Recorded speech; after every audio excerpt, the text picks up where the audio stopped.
Cute কইরি লালি cute blog. তো তোমরা কেমন আছো? আশা করি খুব ভালো আছো। আমি প্রচণ্ড ভালো আছি, কারণ আজকে আমাদের বৃষ্টি হচ্ছে।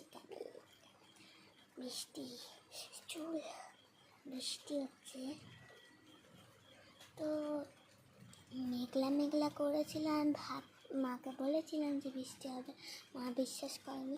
তো আজকে সেটা বিশ্বাস করেনি। আমি সবসময় সত্যি কথা বলি। তো আজকে আমরা দিদা বাড়ি এসেছি। দিদা বাড়ি থেকে আজকেই যাওয়া দরকার ছিল, কিন্তু বৃষ্টি হওয়ার ফলে আমরা যেতে পারছি না। বৃষ্টি থামলে তারপর যাবো। বৃষ্টিতে কত পোকামাকড় এসেছে, সাপ। ওই দেখো সাপ একটা বড়। বিদ্যুৎ মাছ এসছে, যে পুকুরে বিদ্যুৎ মাছ এসছে।